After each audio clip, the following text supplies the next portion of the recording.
나훔입니다. 다 우리 1절서부터 15절 말씀 전체를 함께 같이 봉독하고 말씀을 함께 나누도록 하겠습니다.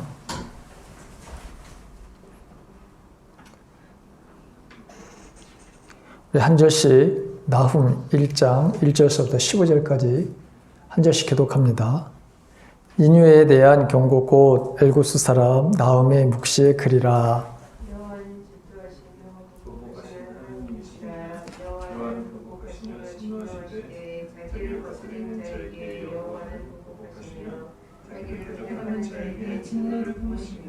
여호와는 노하기를 더디하시며 권능이 크시며 벌 받을 자를 결코 내버려 두지 아니하시느니라. 여호와의 길은 회오리 바람과 광풍에 있고 구름은 그의 발에 티끌이로다. 그는 바다를 꾸짖어 돛을 말리시며 모든 강을 말리시나니 바산과 강들이 쇠하며 레바논의 꽃이 시드는도다. 그로 말미암아 산들이 진동하며 작은 산들이 녹고 그 앞에서는 땅 곧 세계와 그 가운데 있는 모든 것들이 솟아오르는도다. 누가 능히 그의 분노 앞에 서며 누가 능히 그의 진노를 공부하랴. 그의 진노가 철로 쏟아지시 그로 말미암아 별들이 깨지는도다. 여호와는 선하시며 환난 날에 선성이시라. 그는 자기에게 피하는 자들을 아시느니라. 그가 범람한 자들을 노려 그것을 진멸하시고 자기 대적들을 흑암으로 쫓아내시리라. 너희는 여호와께 대하여 무엇을 꾀하느냐?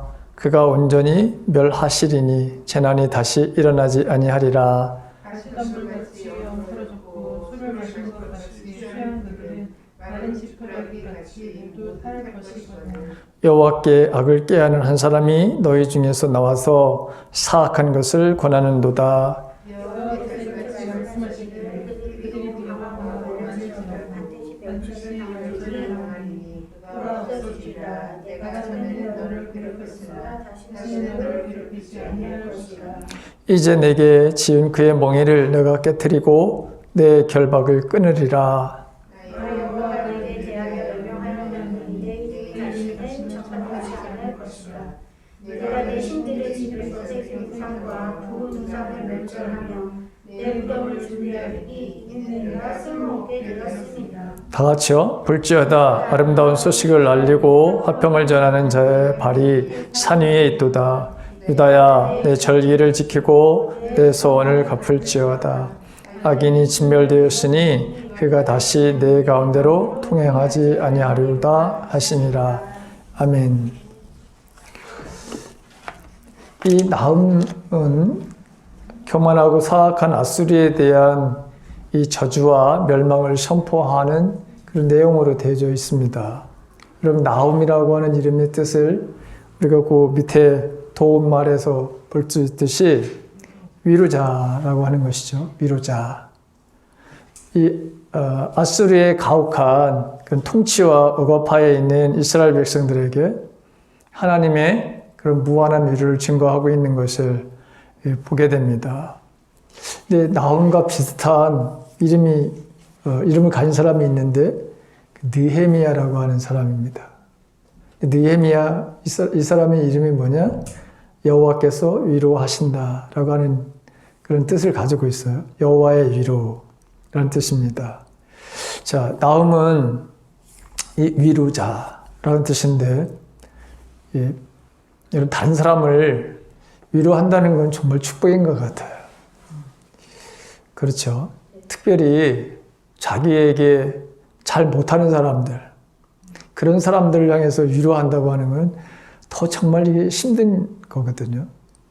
그럼에도 불구하고 여러분 주님께서 우리를 위로하듯이 위로의 하나님, 또 이 나훔을 통해 가지고 이스라엘 백성들을 위로하듯이 오늘도 여러분 저와 여러분들의 삶들 속에 먼저 우리가 세상을 살면서 또 지쳐있는 우리들에게 하나님께서 위로를 주시기를 간절히 원하고, 여러분들이 특별히 여러분들을 힘들게 하고 어렵게 하는 사람들을 향해서 위로자의 삶들을 살아가는 삶을 사시기를 간절히 바랍니다.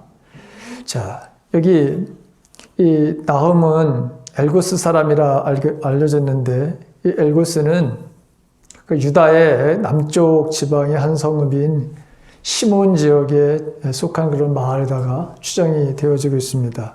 근데 그 이외에는 이 나훔에 대해서 알려진 것이 없습니다. 근데 이 나훔이 예언한 그 예언 활동을 한 시기는 주전 633년서부터 612년 이렇게 추정되는데 오늘 이 말씀을 보게 되면 이 예언의 말씀을 보게 되면 이스라엘이 이미 북왕국 이스라엘이 이미 바로 함락되었어요. 그 백성들이 포로로 끌려간 이후에 유대 땅에서 선포하는 그런 말씀입니다. 자, 이 본서의 내용은 물론 아수르라고 하는 백성들 망하게 될 것이다. 이 아수르 지금은 그렇게 지금 아주 강하게 보이고 또 모든 것이 멸망하지 않을 것 같은 그런 그 모습이지만 반드시 이 아수르라고 하는 나라는 망하게 된다. 특히 이 니느웨 사람들 그리고 또 유다 백성들을 향해서도 하시는 여러 말씀이기도 합니다. 주전 약 한 700년경에 아수르 왕 사네립이 니느웨를 바로 수도로 정해서 612년에 이 페르시아에서 이제 멸망이 되는데 오늘날 말하면 이란이라고 하는 나라에서 이 나라가 여러 망하게 되는데 이 아수르는 주전 722년에 이스라엘이 범죄함으로 하나님의 심판을 받게 됩니다. 근데 하나님께서 이 멸망할 때 누구를 사용하셨느냐? 북이스라엘을 이 아수르를 도구로 사용하셔서 북이스라엘을 심판하셨거든요. 근데 이제 이 아수르가 이제는 오히려 심판을 받게 되는 그런 처지로 바뀌게 될 것이다. 자, 이 아수르가 뒤에도 여러분 성경에도 나오고 또 역사적인 문헌에도 보게 되면 이 아수르 군대가 엄청나게 여러분 잔인했다고 그래요. 이제 포악하기로도 아주 유명을 했다고 그래요. 그러나 이제 나훔 선지자가 이렇게 지금의 이거 망한 것이 아니라 앞으로 망할 것이다 라고 하는 그런 아주 전혀 두려워하거나 주저하지 않고 담대하게 하나님의 말씀을 바로 선포하고 있는 것을 보게 되죠. 자, 우리가 여러분 담대하고 당당한 이런 바로 삶의 근원은 어디에서 오는 것이냐? 하나님이 나와 함께 하심에 대한 믿음이 있으면 그런 확신이 있으면 우리가 어떤 상황이 있어든지 당당하고 이 아주 대담합니다. 사도 바울을 여러분 볼 때도 마찬가지입니다.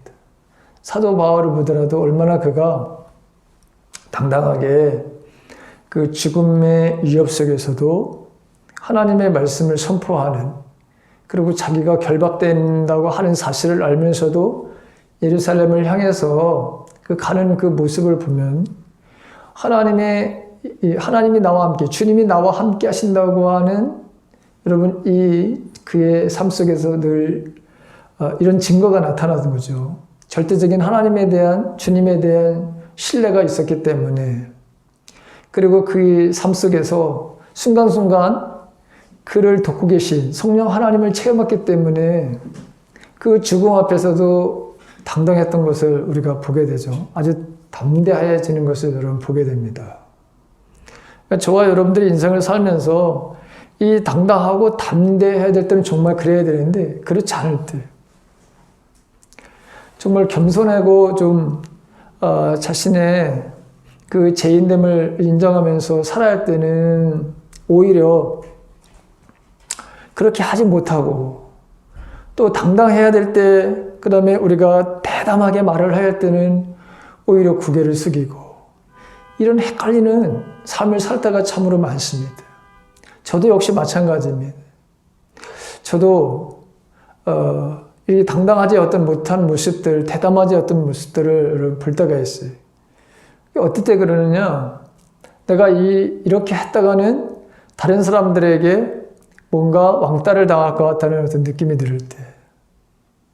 이게 하나님의 뜻이고 하나님의 그 방법이고, 그런데 대다수의 많은 사람들이 그걸 그렇게 생각하지 않고 그렇게 하지 않으려고 하는 대다수의 사람들, 그 사람들 앞에 내가 당당하지 못하는 경우가 종종 있어요. 대담하게 그렇게 용기 있게 말을 해야 되는데, 그런데 그렇지 못할 때가 있어요. 왜 그러느냐? 사실은 사람을 더 의식하기 때문에 그런 거예요. 하나님보다도, 주님보다도, 성령 하나님보다도 지금 당장 내가 그렇게 되면 나에게 당하는 불이익이, 그리고 그것을 헤쳐나갈 수 있는 용기가 없는 거예요. 그걸 맞이할 수 있는 그런 대담함이 없는 거예요. 사실 내가 하나님 앞에서 외로움을 당해도 괜찮아. 내가 오늘 고난의 발의 삶을 살아도 괜찮아. 내가 이런 마음으로 살다 보면, 이렇게 이런 마음을 가지고 끝까지 유지하면서 산다고 하는 것이 그렇게 쉽지 않다고 하는 것을 알 수 있어요. 근데 오늘 여러분, 지금 이 많은 이 예언자들이, 선지자들이 그랬거니와 마찬가지로 지금 이 나훔도 마찬가지입니다.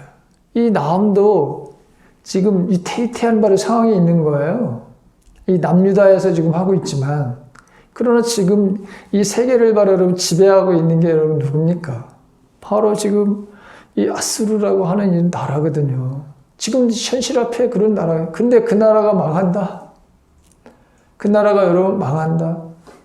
이것을 계속해서 이야기를 하게 된, 언제 죽을지도 모르는, 어떻게 될지도 모르는 이런 상황에서 하나님의 말씀을 담대하게 이렇게 용기 있게 전할 수 있었던 것은, 이거는 하나님이 나와 함께 하심에 대한, 하나님에 대한 절대적인 신뢰가 없으면 할 수 없는 것들이에요. 그래서 우리는 하나님 앞에, 하나님 앞에서 우리가 당당해야 할 때는 정말 당당하고, 또 하나님 앞에 우리가 잘못한 것에 대해 인정을 할 때는, 잘못에 대한 인정을 할 때는 정말 그것을 겸손하게 인정해야 되는, 이런 것들을 잘 하면서 살아가는 그런 성도들, 그런 목사가 되었으면 합니다. 자, 나훔은 하나님의 백성을 대적하고 교만하고 사악한 아수르 족속들을 위해 하나님이 내려진 심판을 이루어 말씀하시고 있거든요. 그런데 동시에 이스라엘에 대한 하나님의 은혜를 다시금 바로 확증하는 이 두 가지 일을 잘하고 있습니다. 자, 나훔서에서 보게 되면 이 하나님의 공의와 또 은혜, 심판과 구원을 바로 다시금 우리가 발견하게 되는데, 오늘 전체 이 1장을 보게 되면 세 부분으로 나눠져 있어요. 자, 1절은 그냥 서론이고, 2절부터 8절은 심판주이신 하나님의 권능에 대한 이야기를 하고 있고, 9절부터 15절에 있는 말씀을 보게 되면 심판과 동시에 유다의 구원에 대한 말씀, 이렇게 되어져 있는 것을 보게 됩니다. 자, 1절에 보게 되면 거기 제약으로 가득 찬 그런 니느웨에 대해서 이제 하나님의 경고, 이 말씀을 바로 선포하고 있는 것을 보게 되면 니느웨에 대한 경고다, 이렇게 되어 있잖아요. 자, 우리가 한번 여러분 보십시다. 아수르의 수도인 바로 니느웨에 살던 백성들, 나훔서가 기록되기 전에 100년 전에, 훨씬 전에 누가 가서 여러분 여기 가가지고 복음을 전하죠? 요나죠, 요나. 그 요나. 요나가 하나님의 말씀을 여러분 전했습니다. 근데 뜻밖의 사실이 일어났어요. 요나는 사실은 복음을 그들이 받아들이지 않고 멸망당하는 걸 은근히 여러분 바랐던 그런 사람이었잖아요. 그렇죠? 복음을 전하지 않고 도망가다가 물고기 뱃속에 들어갔다 다시 여러분 가서 복음을 전했는데 뜻밖의 일이 일어났어요. 이 니느웨 사람들이 왕으로부터 모든 백성에 이르기까지 뭐죠? 그들이 회개를 합니다. 돌아오게 돼요. 놀라운 일이 벌어졌어요. 자, 그런데 세월이 흐르면서 이제 다시 하나님의 뜻을 배반하게 되고, 더 교만해지게 되고, 더 사악해지고, 그래서 심판을 피할 수 없게 되는 상황이 벌어지게 된 거예요.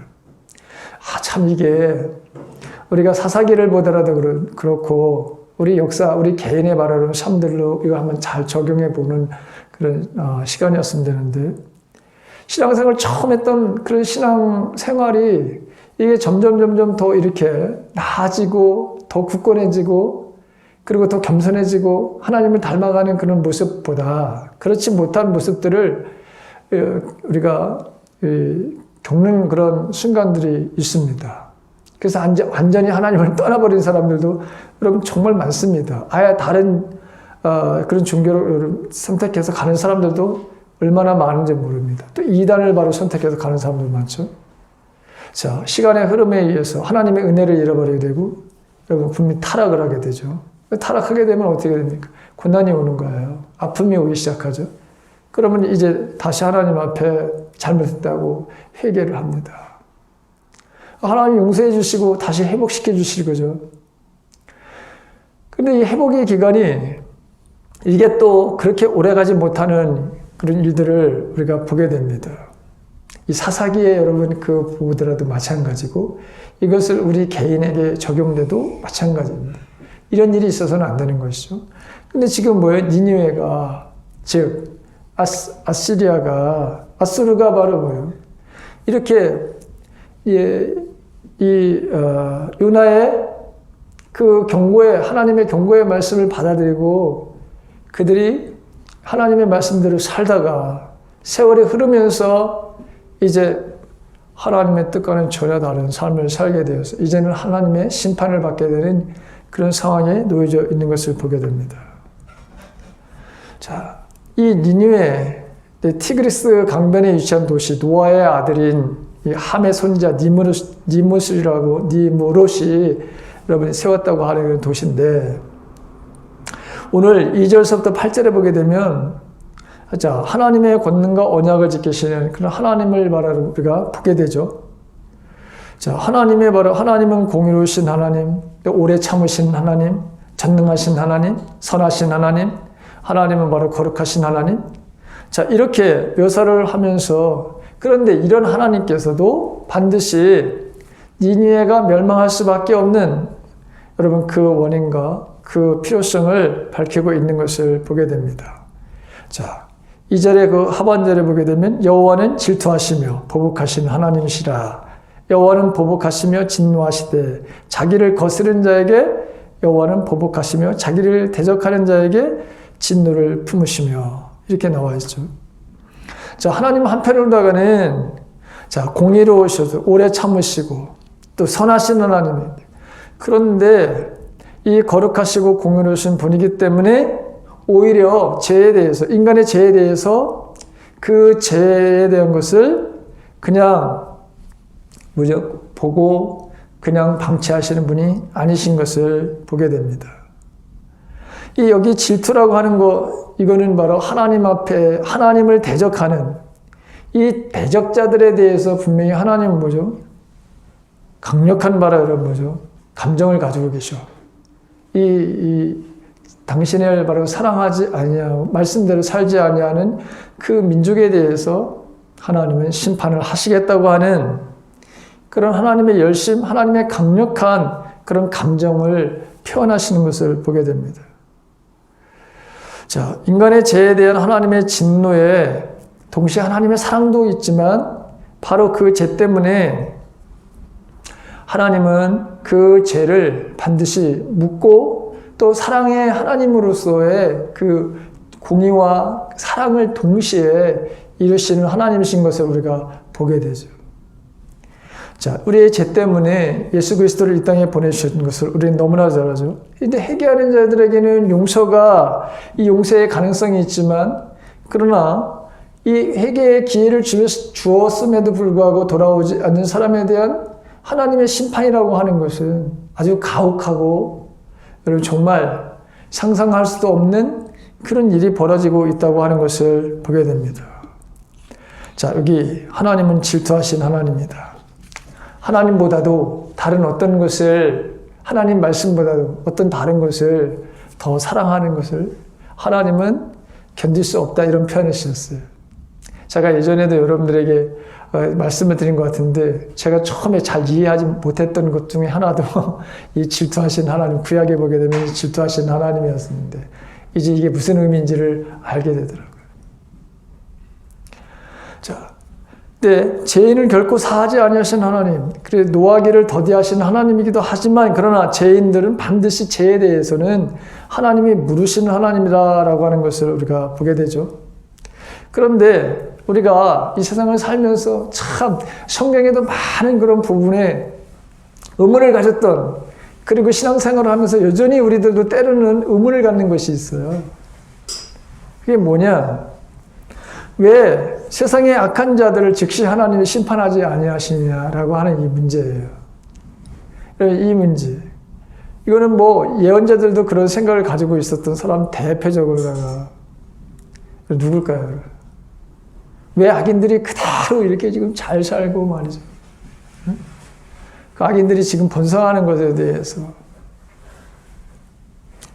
여러분 그것을 그대로 보고만 계십니까? 라고 항변했던 우리가 잘 아는 그 예언자가 누굽니까? 네? 네? 무화과 나무 하박국 선지자죠. 하박국 선지자죠. 시편에 바로 73편에 가게 되면 역시 마찬가지입니다. 거기 보게 되면 똑같은 얘기를 합니다. 거기뿐만이 아닙니다. 시편의 많은 부분에 여러분 또 예언자들도 마찬가지로 이 하나님의 공의에 대해서 이해할 수 없는 그런 바로 호소를 하는 것을 여러분 보게 되죠. 왜 하나님께서 악한 자들을 그대로 잘 살게 내버려 두시는 것입니까? 호의호식하도록 죽는 그 순간까지도 부족함이 없게. 시편 73편에 보게 되면 그리고 세상에 어떤 권력 다 가지고 누리면서 정말 잘 살고 뚱뚱거리고 살고, 근데 왜 악인들을 당장 심판하지 않을까? 그런데 여러분 보죠. 하나님의 때에 분명히 하나님은 그 공의를 드러내신다라고 하는 것이죠. 하나님은 노하기를 더디하신 하나님이시기 하지만 그러나 그 죄인들을 결국 끝까지 그냥 내버려 두시지 않는 하나님이시다라고 하는 것을 성경 곳곳에서 우리는 만나게 되고 역사 속에서도 그렇게 하나님이 행하셨던 일들을 우리는 수없이 봅니다. 자, 4절에 있는 말씀을 한번 보십시다. 자, 하나님의 이제 전능하신가 그 심판이 얼마나 두려운가에 대해서 여러 가지 자연현상에 대한 하나님의 이 통치하심을 바로 여러분 설명하고 있죠.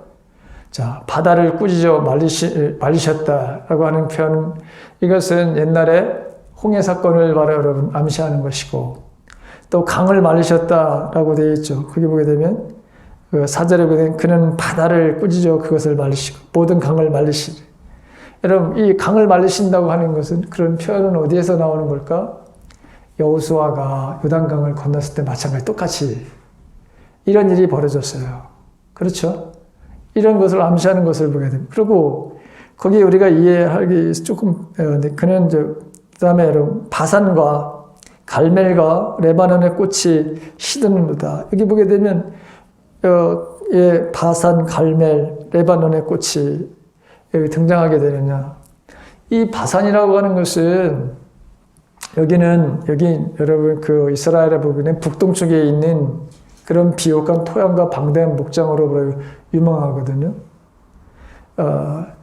여기를 보게 되면 굉장히 여기는 그 양들이라든가 이런 것들을 치기가 굉장히 좋았던 지역인 것 같아요. 아모스에도 보게 되면 바산의 암소들에 대한 이야기가 나오거든요.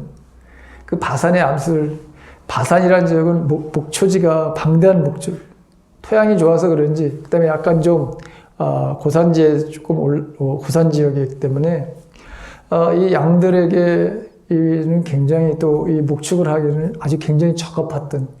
그래서 바산의 암소들이라고 하는 것은 여러분 그 목초지에서 딱 잘 먹고 편안하게 쉬면 어떻게 돼요?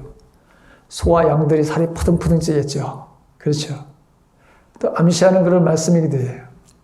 바산의 암소들이라고 하는 건 그 당시에 타락하는 여러분 지금은 그 이스라엘 여인들을 상징하는 말이기도 하지만 바산에서는 이런 일들이 바로 여러분 일어났던 거예요. 실제로다가 비옥한 토양과 방대한 목장으로 인해서 거기서 생산되는 것들이 굉장히 여러분 풍요로웠다는 건데 이제는 그것들이 어떻게 된다는 거예요?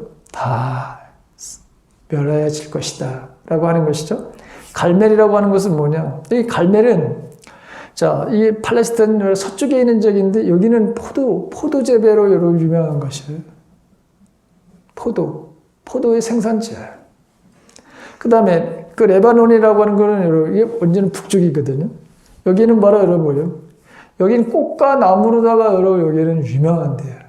그 레바논 하면 여러분 우리가 잘 아는 그 유명한 바로 여러분 백향목이라고 하는 나무. 그래서 꽃이 올라가는 그런 바로 나무. 그리고 여기는 꽃들이 여러분 안발해서 거기에는 뭐가 많으냐? 꽃들이 많으면 여러분 어떤 수확이 있을까요? 꿀. 그러니까 이런 모든 것들이 이 세 지역은 바로 이스라엘 전 국토를 어떻게 보면은 표현하는 바로 사용하는 그런 바로 상징적으로다가 이렇게 근데 이거를 자, 이 지역이 어떻게 되느냐? 자, 다 하나님 앞에서 이런 방대한 그리고 이렇게 아름다운 모든 것들이 뭐죠? 다 이것이 하나님의 심판을 받게 되면 아무 소용없이 다 허물어지고 부서지고 없어지고 사라지는 것들이 될 것이다 라고 하는 것입니다. 6절에 보게 되면 누가 능히 그의 분노 앞에 서면 누가 능히 그의 진노하심을 감당하랴 그의 진노가 불처럼 쏟아지니 그로 말미암아 바위들이 깨지는도다. 여러분 바위 사람들이 생각하기에는 여러 어마어마한 큰 바위 옛날에 지금은 뭐 깰 수 있는 게 너무 많이 나와서 그죠? 옛날에 어마어마한 바위 이걸 사람들이 깰 수 없다는 생각을 했던 거예요. 그래서 여러분 바위가 등장하는 거야. 여러분 바위 그것도 여러분 뭐죠? 산산조각을 낼 수 있는 거예요. 하나님은 못하시는 분이 없다고 하는 것을 여러분 그렇게 말씀하고 있는 것을 여러분 보게 되죠. 자, 그 다음에 7절 한번 보십시오. 자, 7절. 7절에 보게 되면 여호와는 선하시며 환난날의 산성이시라 그는 자기에게 피하는 자들을 아시느니라. 자, 여러분 이런 하나님은 환난날에 피한 피난처가 되신다. 산성이다. 이런 표현을 자주 썼던 바로 여러분 그 사람이 누구냐면 우리가 잘 아는 다윗입니다. 그렇죠? 시편에 보게 되면 다윗은 하나님을 가리켜 가지고 언제나 나의 산성, 나의 산성. 그 다음에 나의 피할 바위, 나의 바로 구원의 요새, 그 다음에 나의 피난처, 안전한 포구, 하나님 나의 구원의 뿔, 뭐 이런 표현을 가장 많이 썼던 사람이 바로 다윗인 것을 알게 되죠. 여기 보게 되면 하나님은 선하신 하나님, 환난날의 산성이신데 자기에게 피하는 자들은 그러나 하나님은 또 이렇게 공의의 하나님이시고 심판의 하나님이시기도 하지만 하나님을 의지하는 그런 자들에게는 무한히 하나님 뭐죠? 품어주시는 그런 하나님이신 것을 여러분 오늘 이 2절서부터 이제 8절에 보게 되면 하나님이 어떤 분인지에 대해서 하나하나씩 이렇게 소개하고 있는 것을 보게 됩니다. 자, 근데 오늘 8절에 한번 보시죠. 8절. 한번 보십시오. 8절을 한번 읽어볼까요? 그가 범람하는 물로 그곳을 진멸하시고 자기의 대적들을 흑암으로 쫓아내시리로다. 여러분 이 니느웨가 즉 아시리아가 여러분 어떻게 망했는지 아십니까? 역사적으로 요 말대로 여러분 망했습니다. 요 예언대로 여러분 망했습니다.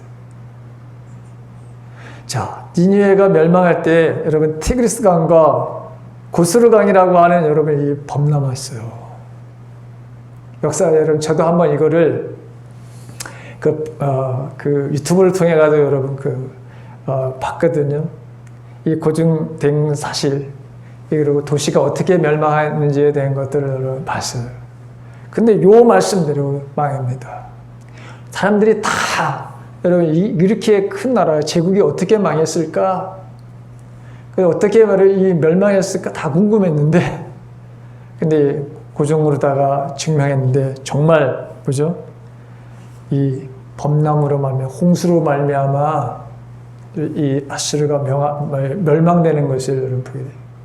이 말씀을 보게 되면 자, 하나님은 정말 여러분 그대로 말씀하시고 그대로 행하시는 분이라고 하는 것을 우리가 알 수 있게 되는 것이죠.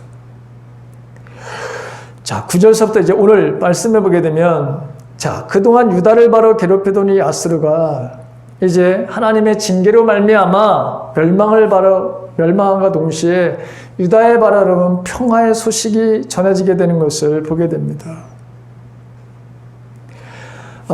이 예언이 612년에 정말 성취되는 것이죠. 아수르가 멸망하게 됩니다. 유다의 요시아의 바로 종교 개혁으로 이게 분명히 이제 나타나게 되지만 궁극적으로 이 예언의 말씀이 그대로 바로 여러분 실현되어지는 것들을 우리가 보게 되는 것이죠. 자, 9절에 있는 말씀 한번 봅시다. 9절. 거기 보게 되면 9절에 뭐라고 표현되어 있냐면 너희는 여호와께 대하여 무엇을 꾀하느냐 그가 온전히 멸하시는 재난이 다시 일어나지 아니하리라 했습니다. 자, 비록 아수르가 북왕국에 바로 여러분 이스라엘을 멸망시켰어요. 그런데 하나님께서 남유다를 바로 여러분 그러면 아수르에 의해서 멸망시키는 이런 일을 하셨느냐? 아닙니다. 자, 아수르 왕 사네립이 예루살렘을 멸망시키려고 자신의 바로 계획을 세워서 침범을 했습니다. 그런데 예루살렘을 재공격할 기회를 그가 갖지 못합니다. 그럼 어떻게 우리가 잘 알대로 어떻게 되죠? 그가 여러분 돌아가서 어떻게 되죠? 죽죠. 아들에 의해서 여러분 죽음을 당하는 것을 여러분 보게 됩니다. 그러니까 거기에 다시 재난이 일어나지 아니하리라. 두 번 다시 지금 유다가 아시리아에 의해서 멸망하는 일은 없다라고 그렇게 말씀하신 것이죠. 자, 그 다음에 10절에는 뭐 가시덤불같이 엉클어졌고 술을 마신 것 같이 취한 그들은 마른 지푸라기 같이 모두 탈 것이거늘 그랬습니다. 자, 가시덤불같이 엉클어지고 술을 마신 것 같이 취한 그들아. 가시덤불, 이게 서로 덤불 여러분 가시덤불은 서로 이렇게 모여져 꼬이는 것을 보게 돼요. 서로 여러분 이게 지금 엉망이 되는 바로 여러분 지금 이 아시리아에 대한 이야기입니다.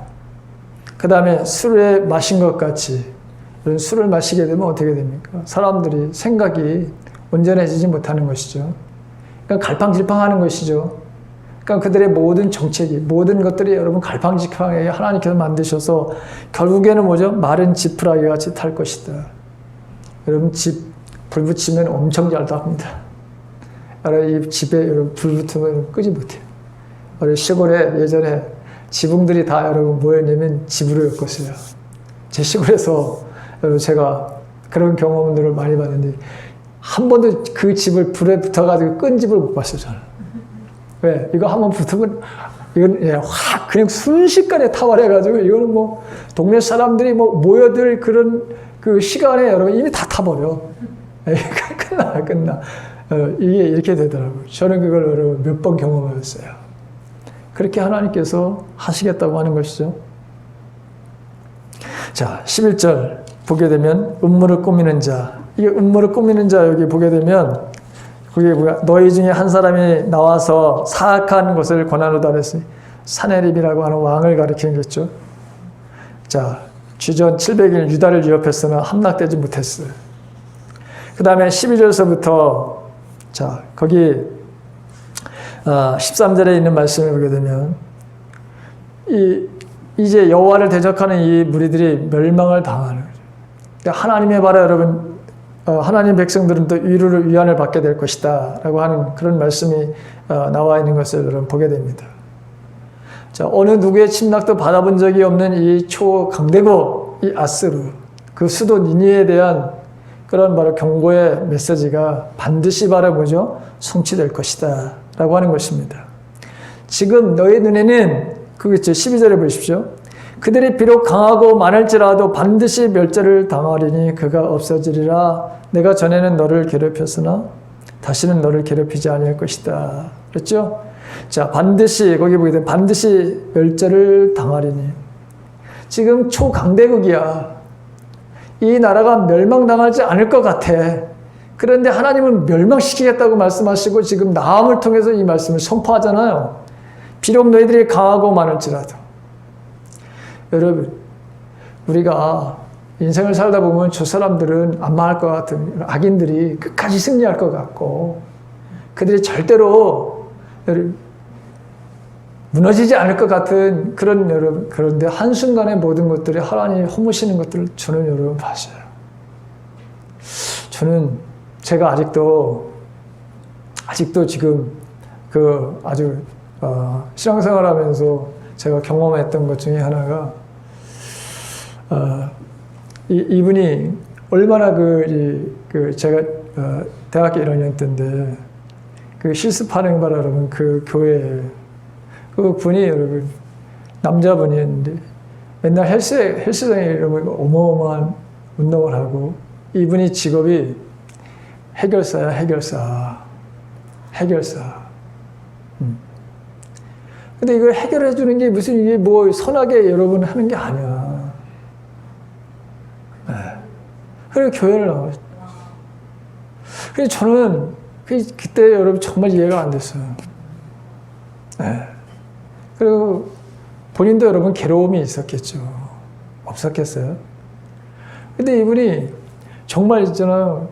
늘 애들 이렇게 중고등부 아이들 보면 그 고등학교 애들을 이렇게 두 손으로다가 한 손에 이렇게 다 매달아가지고 이렇게 올리고 내리고 이렇게. 네. 난 또 그렇게 내 주위에서 그렇게 강하고 힘이 센 사람을 처음 봤어요. 키도 등치도 어마어마해.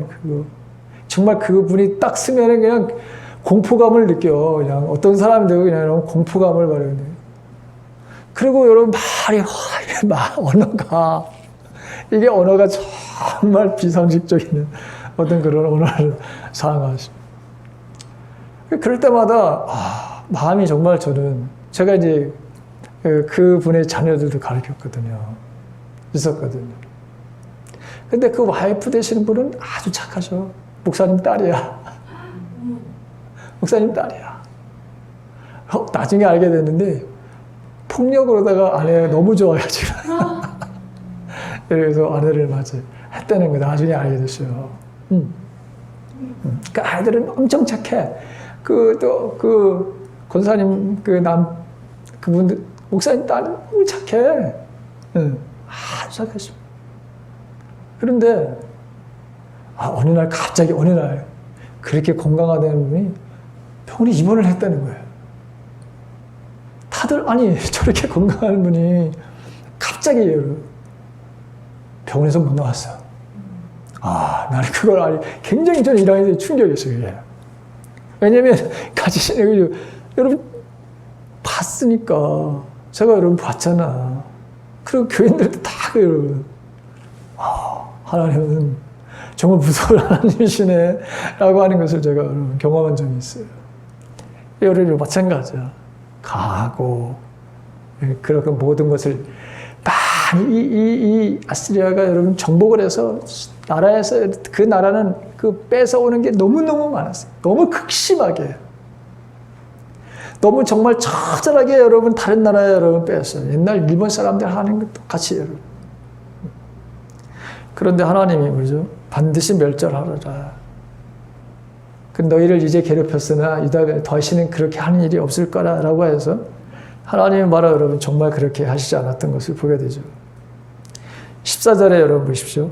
거기 똑같이 이제 나 여호와가 내게 대하여 명령하였나니 내 이름이 다시는 전파되지 않을 거야. 내가 내 씻는 집에서 새긴 우상과 부은 우상을 멸하며 내 무덤을 준비하리니 이는 내게 쓸모가 없게 되었습니다.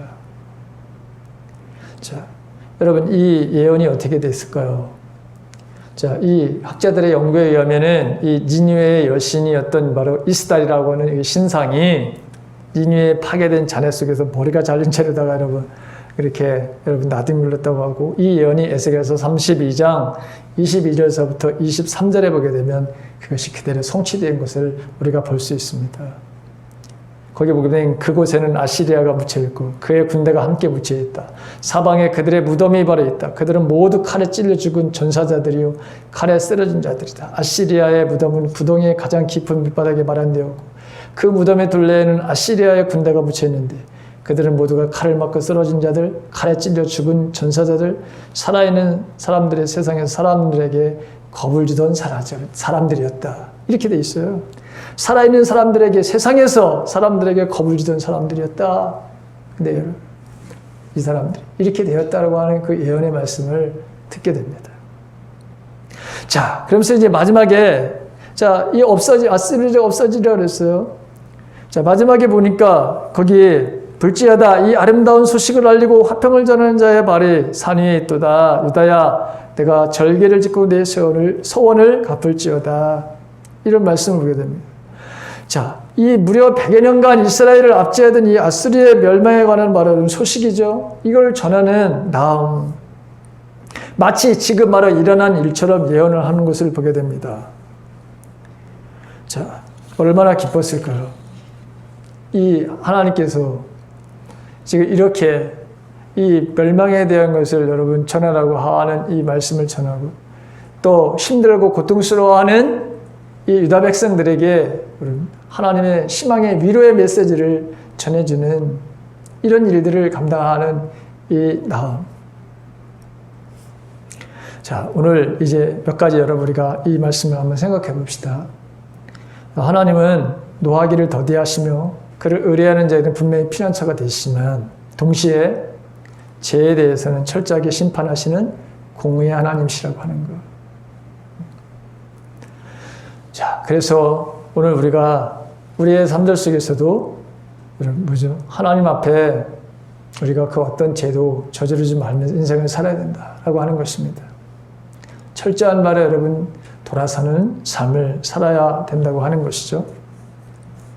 자, 그래서 우리가 여전히 지금도 만약에 우리가 하나님 앞에 죄를 저지르는 것이 뭔가가 있다면 아직까지 우리가 끊어야 될 것들, 우리가 멈춰야 될 것들, 해서는 안 되는 일들, 이런 일들을 한다면 저와 여러분들은 반드시 거기서로부터 여러분 돌아서는 이런 삶이 있기를 간절히 바랍니다.